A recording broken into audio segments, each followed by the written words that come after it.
serve the priest, we will help the priest in his own ministry in the parish. And sometimes, most of us, we don't know what's going on in the church. We hear about Monsignor,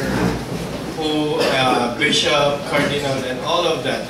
But the thing is, do you know how they select these people?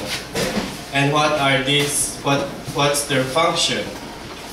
That's why I just come up to the point that I said, I think maybe you need to know all these things, simple, basic things in our faith.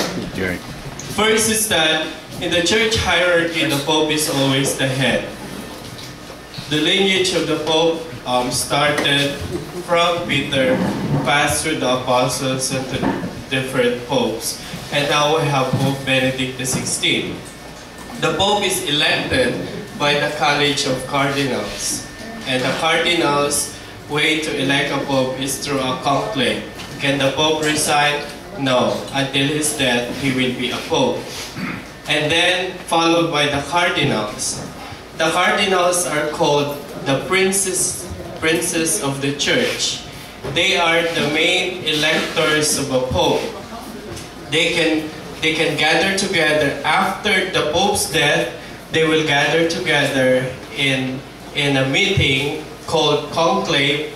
They will be locked literally in one room in the Vatican until they will elect the Pope. In the tradition of the Church, I think the longest time that the Cardinals was locked is around 13 months. Because they can't select a Pope. They can't select a Pope through voting.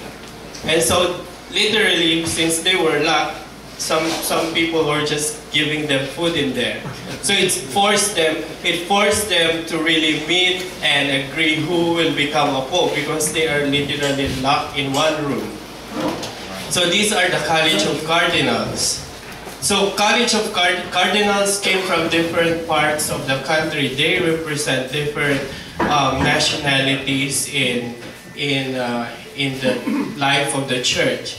So also that after the cardinals, we have archbishops, and each archbishop heads what we call a province. Here in California, we have two ecclesiastical provinces, which is LA and which is San Francisco.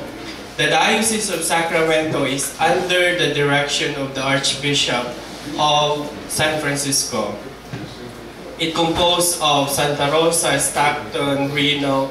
So all these dioceses in this area is answerable to the Archbishop of San Francisco. If, for example, one of the bishop, or for example, Bishop Soto died suddenly, then it's the Archbishop of San Francisco who will notify Vatican and say, hey, one of my bishop died.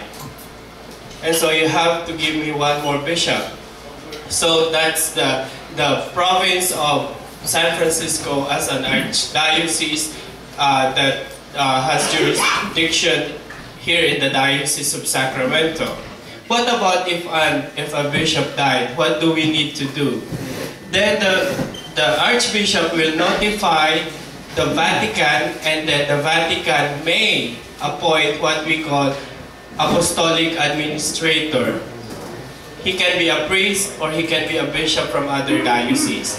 But if Rome did not respond to that inquiry, to that message from the Archdiocese, then the Board of Consultors, those priests who belong to the priest cabinet in the diocese, should convene and elect a diocesan administrator from among themselves. And usually, those who are elected are the most senior priests in that group. Okay? And then, after that, we have what we call monsignors. We have three kinds of monsignors. We call them monsignorized. First is that one kind is what we call the pronotary apostolic. So they are like notaries. Their function is to notarize documents. And it came from the tradition that in Rome, they are notarizing all the different documents in the church. So they are PA, Pro Notario Apostolic. Another kind of a Monsignor is what we call HP. They are called Honorary Prelate. They are HP because they hold an important function in the church.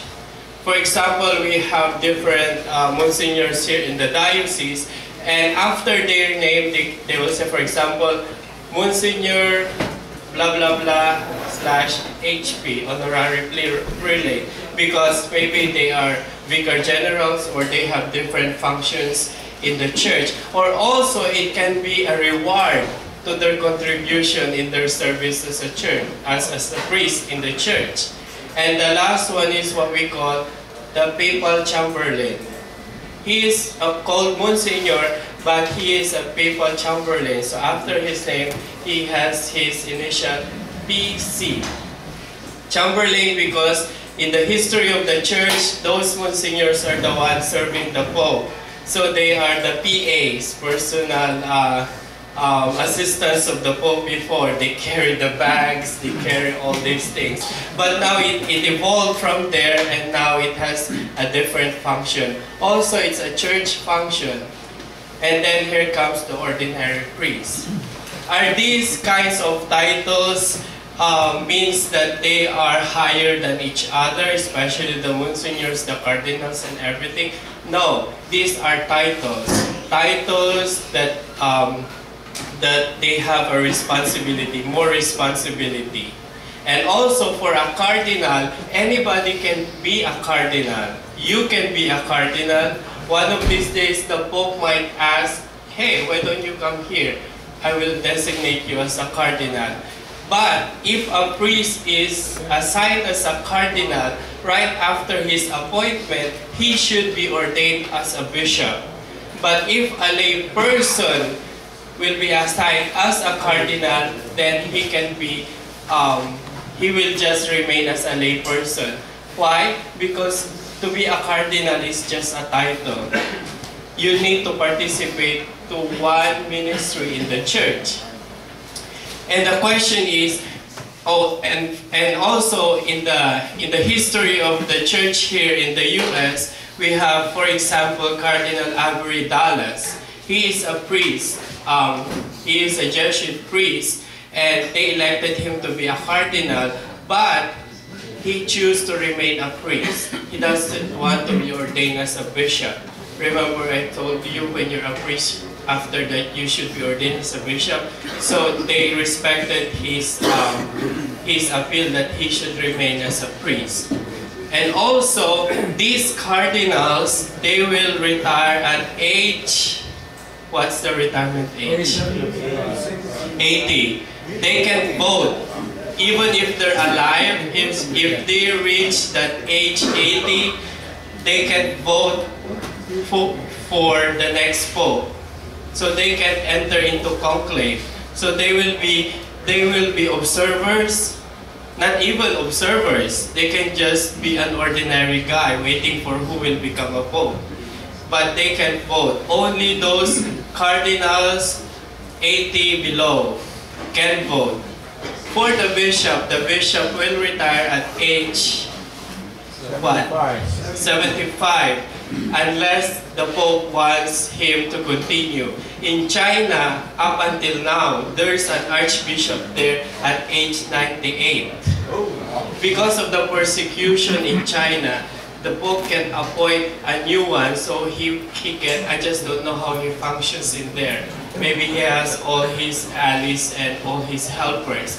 So, even that doesn't mean that the bishop, when he reaches age 75, he can consider himself as retired. No, he will submit to Rome his resignation of office, and then the Rome or the Pope needs to confirm that and say, I accept your resignation, and now they need to name a new bishop.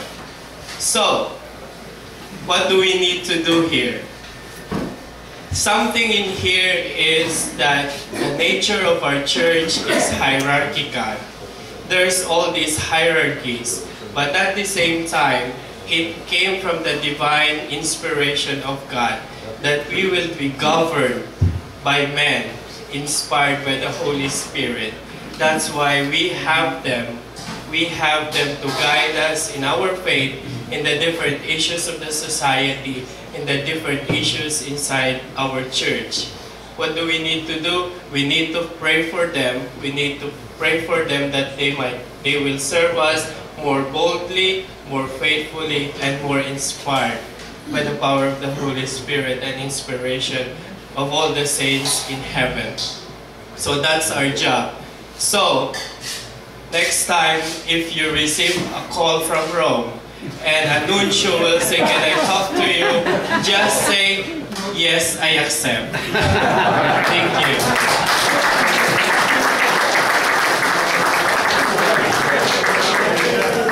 Okay, thank you. All right, we'll get started.